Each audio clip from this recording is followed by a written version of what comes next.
Oh boy, it's just beautiful. A little patchy oval of light, all those light years away from us. Hey, folks, I'm doing a little stargazing here. Welcome as Stay Curious helps you stay star curious with Backyard Astronomy and me, Stargazer Mark. Every Monday, our museum likes bringing you what's up in the sky that you can see from your own backyard. And tonight, or in fact, for the next couple months, you can see the farthest object that you can see with your own pair of naked eyes. And it's in the constellation Andromeda. In fact, it's the beautiful Andromeda Galaxy that we have behind me here. Thank you, Jessica Galloway, for running the board today. Marty Winkle's taking the day off. And we're here at our American Space Museum, where we not only celebrate the birth of the American space age, we do a lot of star parties on our property and other places, particularly with the Backyard Astronomical Society, the local group. And you want to learn more about the stars and how to see them, you join your local astronomy group. You don't have to know a lot about astronomy, and they'll teach you how to look with binoculars and even your naked eye, because that's where it starts, is with your naked eye, a star chart. This is called a planetarium in your hand here. And you get a red flashlight so that when your eyes adapt to the darkness, the red does not make your eyes contract back. They remain dilated, like when you go to the eye doctor. And then you can read the star charts. And directly overhead right now, Jessica, is the great square of Pegasus, the flying horse. And off of that big square, and it's a big open square you can see, is a series of stars that go off in a triangle, and that's Andromeda. And we're going to see some close-ups of that. And we're going to talk about why this is one of the most important features in the night sky. It became a test lab for our understanding of what's going on. And there we are looking at the night sky in about a 50 millimeter lens. We've got a couple airplanes going over me here. You notice down in the bottom are a couple of star clusters. That is in Cassiopeia, the W. And we are going to, in this view that you're looking at, is the farthest object you can see with your own eyes.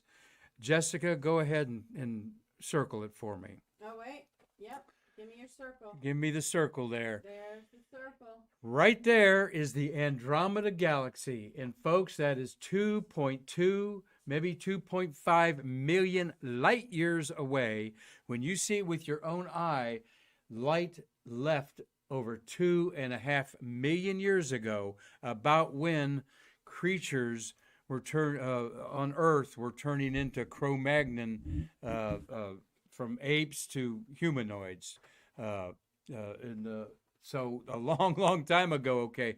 These other stars that you see here, everything else you see is in our Milky Way galaxy, all right, which they called the island universe 100 years ago. Imagine in 1920s, we thought that the Milky Way galaxy was everything that the universe was involved with, okay? But when a man named Edwin Hubble made a discovery with this little elliptical patch of light in the sky, he realized, oh my gosh, there's more universes, more galaxies out there. And boy, there sure are. Over 200 billion galaxies the Hubble telescope has seen. But 100 years ago, we thought there was one galaxy, and that was the universe. That was everything.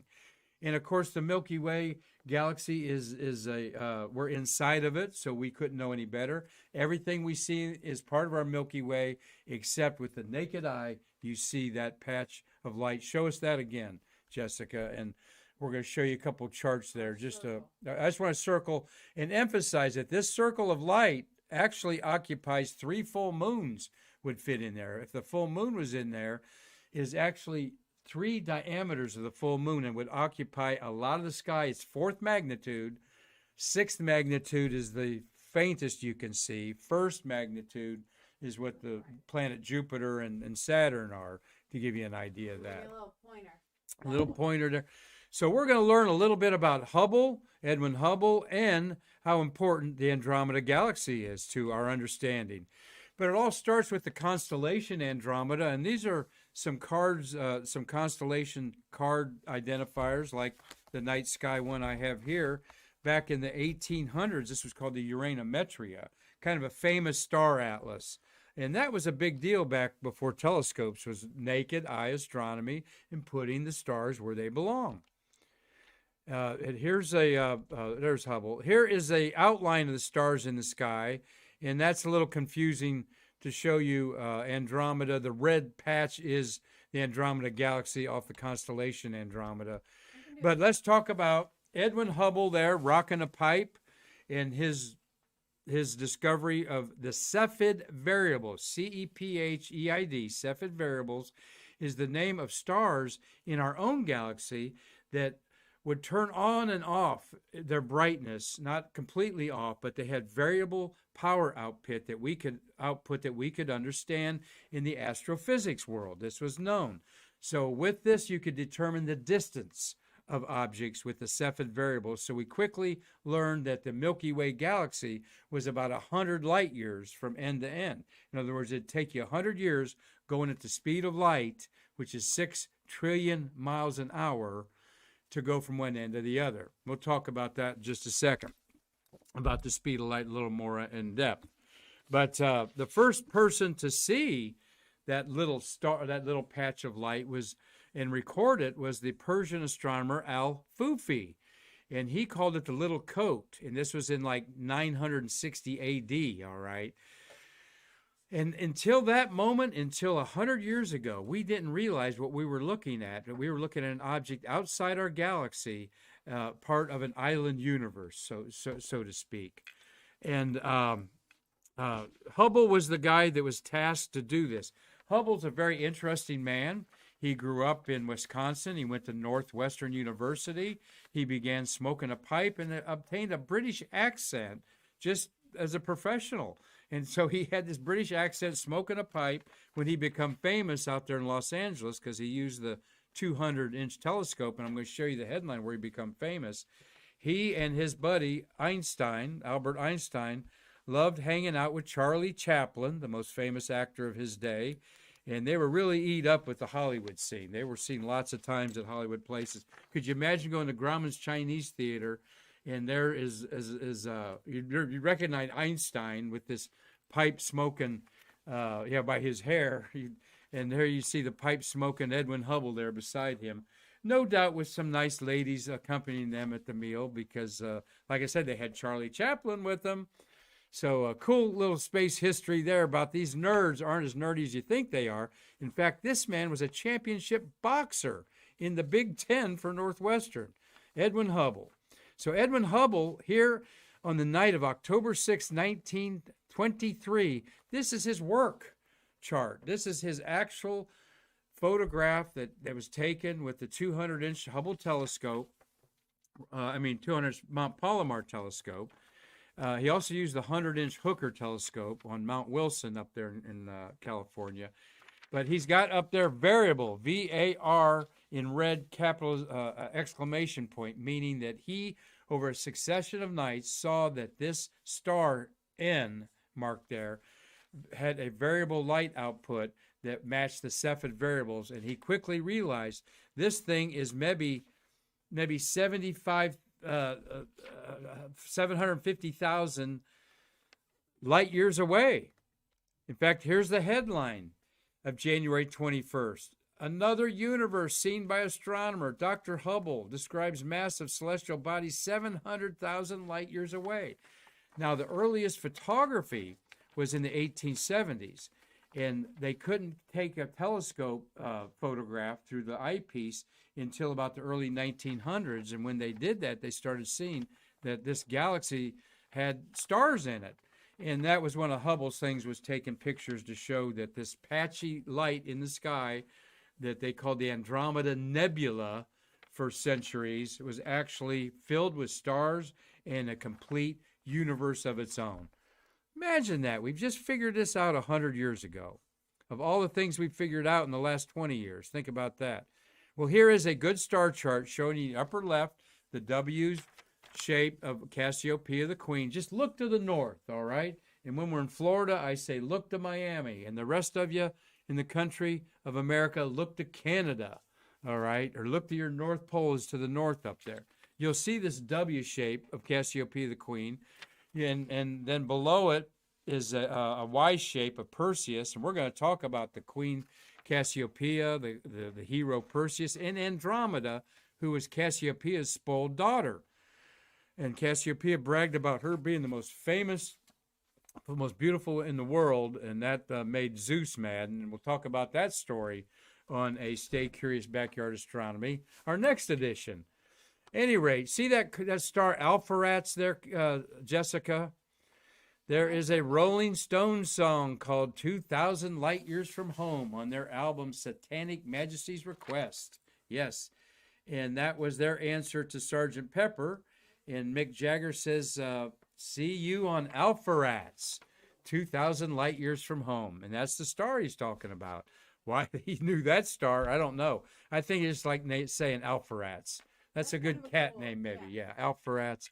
See where the Andromeda Galaxy is circled there, and you can find it easily by following the 3 stars that are in 2 sets on either side coming down in the line there and off there. And just if you just pan with binoculars in that region, it'll cross your mind.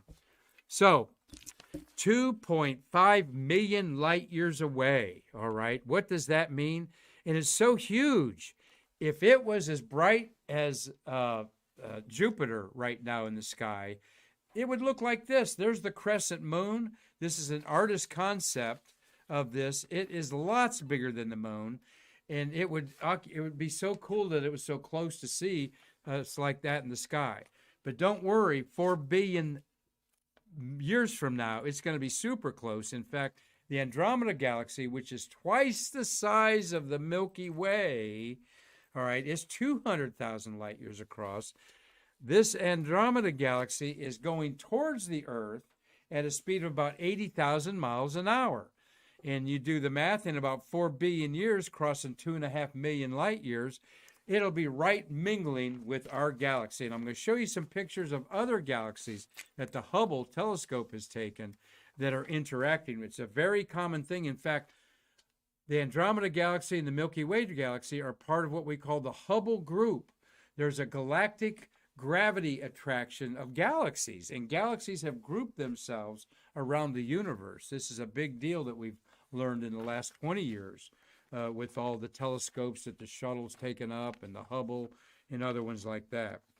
So here we're looking at so when the Milky Way and the Andromeda Galaxy head for that collision 4 billion years from now, what are we going to call that? We could call it Milkomada, maybe. Yes, we'll call it Milky Way, Andromeda. We'll call it Milkomada. All right, that'd be the name of the merged galaxy there. And that could be a good Star Trek place to go to, Milkomada. In there, since we got Trekkie Techie here with us. You think they'll merge in the next 300 years? 4 billion years. Oh, okay. 4 billion years, so don't hold your breath. The Andromeda Galaxy is twice the size of our Milky Way. It's huge. It may have already gobbled up another galaxy or two. It has 2 black hole nucleuses, all right? This is why they think, and most galaxies are fueled by a black hole in the center. A black hole, gravity is so intense that nothing can escape it, even light, and everything near it gets sucked into it.